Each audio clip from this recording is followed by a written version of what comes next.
अब double engine सरकार हम देख रहे हैं, प्रदूषण है, जल की समस्याएं हैं, जिन पर बीजेपी चुनाव लड़ती आई, उन सभी समस्याओं पर काम होगा। हमें ऐसा लगता है कि अगर इन्होंने वादा किया है तो कोई ना कोई रास्ता अवश्य निकालेंगे। और ज़मीन पे है, वो ज़मीन से जुड़े हुए नेता हैं माननीय मोदी जी। उन्होंने ज़मीन पे सो के काम किया है, चटाई पे। उनको पता है कि हमारा जो लास्ट आदमी है भारतवर्ष का, उसको किस चीज़ की आवश्यकता है। दिल्ली में 27 साल बाद बीजेपी ने परचम लहराया।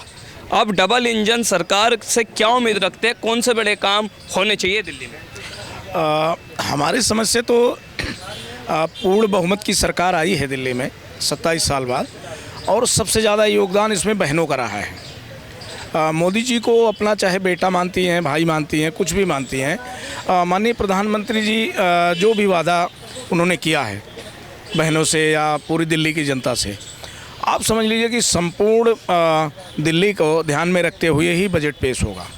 इसमें कोई शक करने की किसी को ऐसी कोई बात नहीं है कि कोई शक करे। अब ये तो विरोधी हैं आम आदमी पार्टी वाले, भाई इनका तो काम ही है, धरना पार्टी है। उनको तो कोई ना कोई चाहिए होता है, थोड़ा सा भी रास्ता मिला कि इसमें धरना दो। अब वो एकदम से ख़त्म है। आगे जो ये 20 सीटें हैं इनकी, ये ऐसा काम करेंगे प्रधानमंत्री जी यहाँ।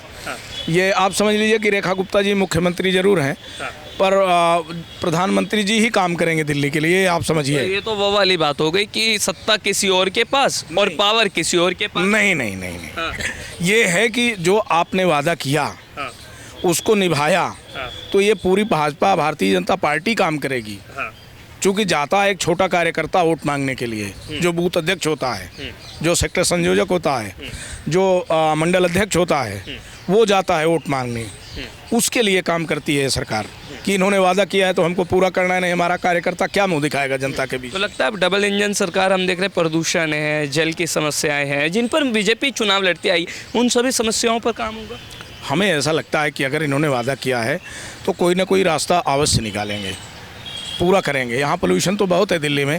पोल्यूशन को दूर करना और यमुना को साफ़ करना दोनों बहुत ही महत्वपूर्ण कार्य है।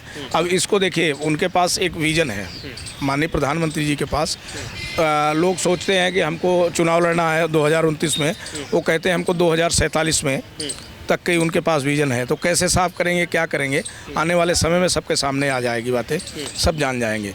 उनका वादा ऐसा नहीं है कि हरियाणा ने जहर डाल दिया जमुना जी में और माननीय केजरीवाल जी ने उसको चुंबक से उठा लिया जहर को। नहीं, ऐसा नहीं है। उनके पास जो भी है यथार्थ है और ज़मीन पे है। वो ज़मीन से जुड़े हुए नेता हैं माननीय मोदी जी। उन्होंने ज़मीन पे सो के काम किया है, चटाई पे। उनको पता है कि हमारा जो लास्ट आदमी है भारतवर्ष का, उसको किस चीज़ की आवश्यकता है, किस चीज़ की सबसे ज़्यादा ज़रूरत है। उन सभी समस्याओं पर आप कह रहे हैं? जी। उनको किसी चीज़ को किसी की बताने की ज़रूरत नहीं है कि कोई उन्हें जाके बताएगा ना।